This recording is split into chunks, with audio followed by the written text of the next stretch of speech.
네, 시청자 여러분 반갑습니다. 부동산 미디어 그룹 박대근 대표입니다. 지금 부동산 시장에서 내 집 마련을 하거나 또는 이사를 계획 중이신 하반기 예정자이신 수요층들은 대출 때문에 굉장히 많은 고민들이 되실 겁니다.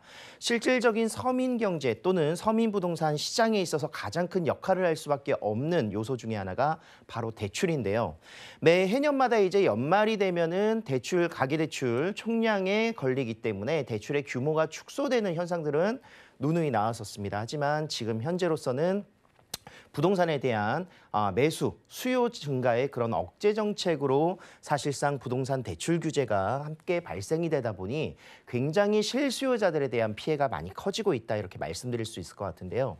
자, 대출이 막히기 때문에 전세를 못 들어가시는 분들, 전세자금 대출의 축소로 인해서 또는 지금 현재 전세 가격이 높게 형성이 되다 보니 예전에 들어갔었던 2년 전과는 또 상황이 굉장히 많이 달라졌죠. 그래서 전세로 못 들어가니 월세로 내몰림되는 현상들이 나타나고 있습니다. 실질적으로 이제 월세 내는 것보다는 전세로 들어가야 전세 이자율이 훨씬 더 낮게 형성이 돼서 그 자금들을 모아서 주거비를 세이브시키고 그 돈으로 내 집 마련의 꿈을 꿈꾸시는 분들이 굉장히 많았었는데 이런 부분들이 월세로 전환이 되면서 주거비가 상향된다. 그 이야기는 내 집 마련하기까지가 더욱더 어려워질 수밖에 없다라고 이야기를 드릴 수밖에 없겠습니다.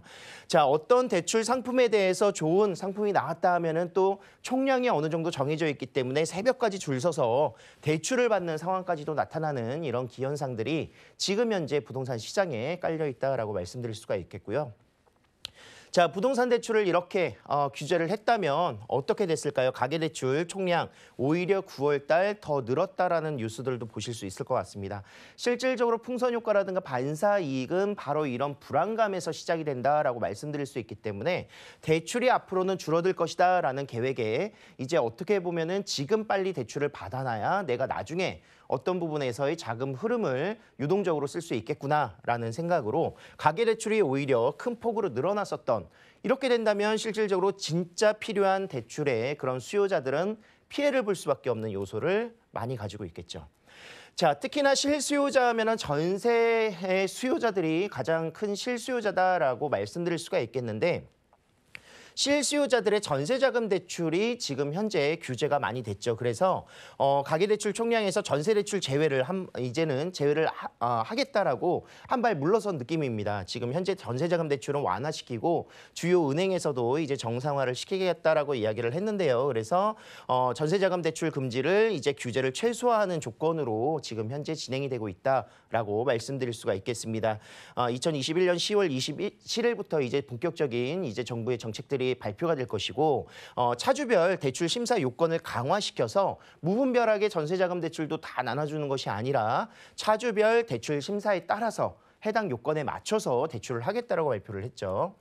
자, 어떤 부분들이 변동될 것인가 대략적으로 이제 살펴보시면은 지금 현재 임대차 계약서 상에 잔금 지급일, 잔금을 내고 전세가 이제 들어가는 그 입주일까지죠. 그때까지만 전세자금 대출이 가능하다. 이제 앞으로는 내가 전세 살고 있으면 전세를 대출을 안 받고 있었던 상황에서 추가 대출을 받기 위해서 하시더라도 잔금 지급일이 지났기 때문에 대출이 전면 금지된다라고 생각을 하시면 될 것 같습니다. 그래서 잔금일 이후에 전세자금 대출이 금지가 되고요. 그리고 계약갱신을 하게 됐었을 경우에도 전세 대출의 한도가 기존에는 보증금의 약 80%까지 대출이 가능했다면 지금은 증액분에 대한 전세값의 상향분으로 조정이 된다라고 말씀드릴 수가 있겠습니다. 결과적으로는 전세자금 대출의 한도가 줄어들 수밖에 없다라는 내용을 충분히 인지를 하고 생각을 하셔야 될 것 같고 심지어는 이제 전세자금 대출도 이제 소득 수준에 대비해서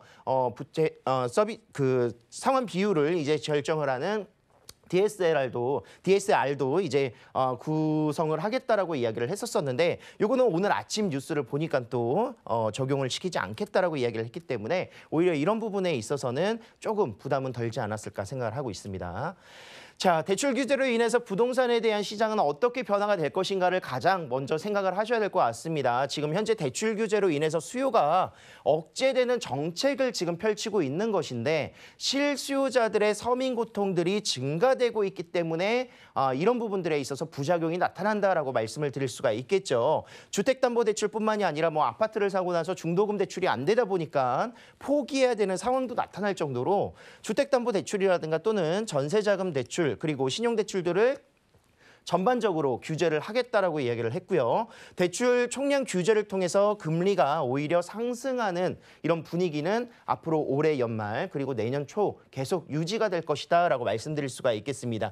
금리가 상향된다는 것은 그만큼 부담감을 느낄 수밖에 없다라는 것이 되겠죠. 그리고 단순히 수요에 대해서의 규제가 아니라 공급적인 부분에서도 규제가 같이 함께 이루어지고 있습니다. 부동산 관련 사업자 대출, 즉 공급을 하고자 하는 사업자들의 대해서도 부동산 대출 규제를 하기 때문에 공급의 축소는 당연히 예정되어 있다라고 말씀드릴 수밖에 없습니다. 실질적으로 이렇게 된다면 서민들은 주거비가 상향되는 월세가, 전세가 상승되는 분위기 속에서 오히려 주거비의 부담감들을 더욱더 느낄 수밖에 없을 것이고요. 월세에서 전세, 전세에서 매매로 갈아타기 전략들도 굉장히 어려워지는 상황들이 나타날 수밖에 없다. 즉 무주택자는 앞으로 집 사기 더욱더 어려워지고 그리고 유주택자, 1주택자는 갈아타기 전략 어려워질 것이고 오히려 부동산 현금 보유라든가 유동성이 높은 현금 자산가들은 부동산 투자의 가능성이 높아지기 때문에 부동산 시장에 있어서의 대출 규제는 실질적으로 주거의 양극화가 심화될 수밖에 없는 요소들을 충분히 가지고 있다라고 말씀드리도록 하겠습니다.